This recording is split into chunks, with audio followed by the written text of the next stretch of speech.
J'ai commencé la photographie il y a maintenant une trentaine d'années en glissant doucement du théâtre que je trouvais un peu frustrant dans la mesure où des images sont créées et qu'elles sont éphémères, elles disparaissent et que j'ai eu un jour envie de les retenir. Donc je me suis muni d'une caméra et puis j'ai commencé à photographier les acteurs au début.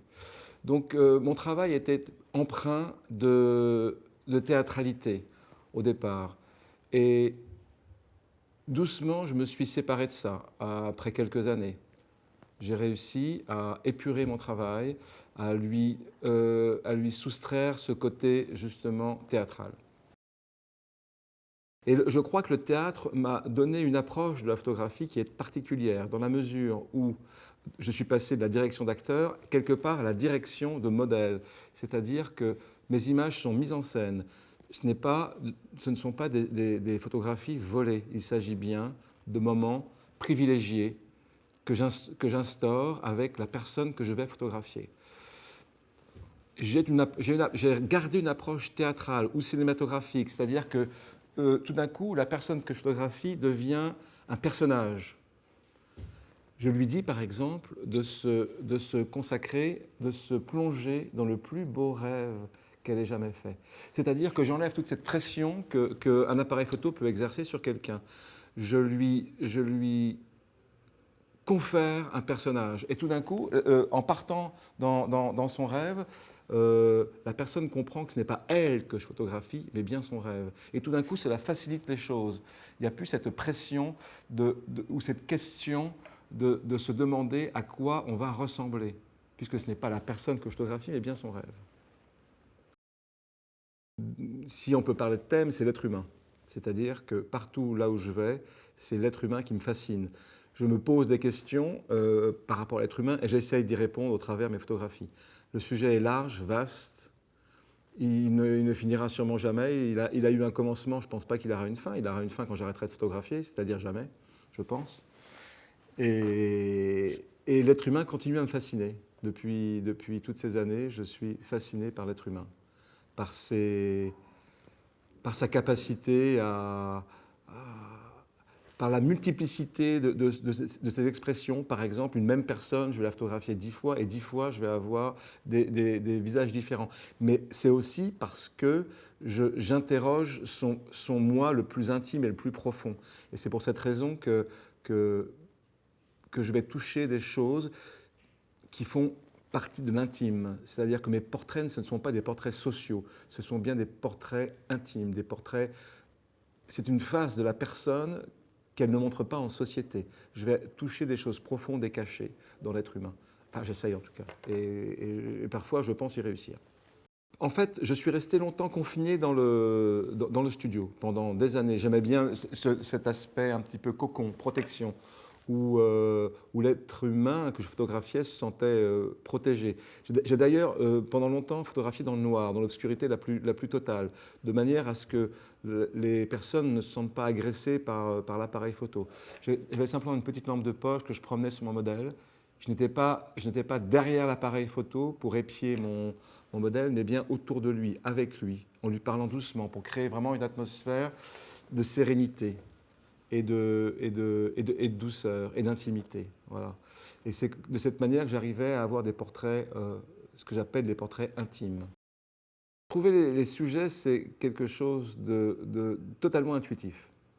C'est-à-dire que lorsque j'enseigne la photographie, puisque j'enseigne également, je fais des workshops, je peux à peu près tout apprendre, je peux à peu près tout enseigner. Il y a une seule chose que je ne peux pas enseigner, c'est le choix du modèle. C'est absolument quelque chose qui doit être de l'ordre du ressenti.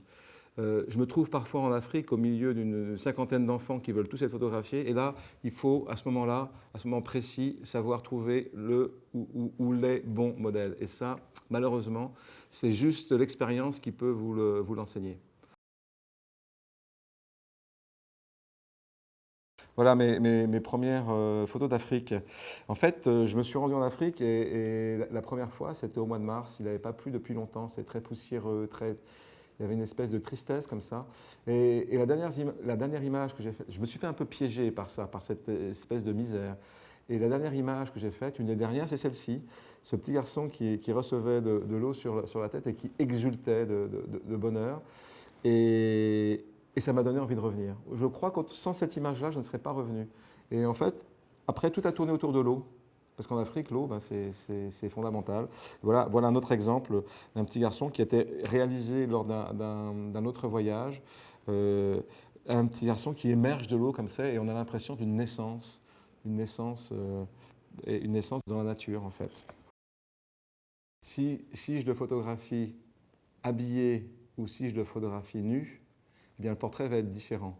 Parce que le fait d'avoir perdu ses vêtements, tout d'un coup, il y a une fragilité, et donc le spectateur ne verra pas que la personne est nue, mais au niveau du visage et de l'expression, il y aura une fragilité et une douceur peut-être que l'être, encore une fois, social, habillé, n'aura pas forcément. Le vêtement lui servant un peu de carapace, de protection, et tout d'un coup, ben, la nudité fait qu'on est tous égaux. Ça, c'est les toutes premières images où effectivement, là, j'allais un peu fort dans la déformation. Hein, et puis, tout doucement, les choses se sont mises en place.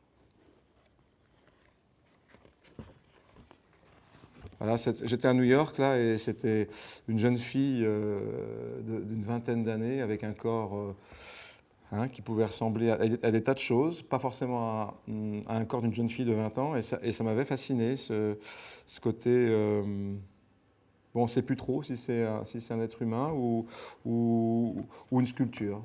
Voilà. Que ma vision évolue avec le temps, bien entendu. J'ai l'impression que je simplifie les choses. Non, ces images que j'ai faites il y a 20 ans, je serais absolument incapable de les refaire maintenant. Il y en a certaines que je revendique totalement. Elles font partie de mon histoire, mais c'est vraiment une histoire. Et je suis content de les avoir faites. Mais d'abord, je n'essaierai jamais de les refaire. Ça n'a aucun intérêt. Et je vois l'évolution, je vois comment les choses ont évolué. Et je regarde ça un petit peu de haut, comme ça, un peu bird view, au-dessus. Et puis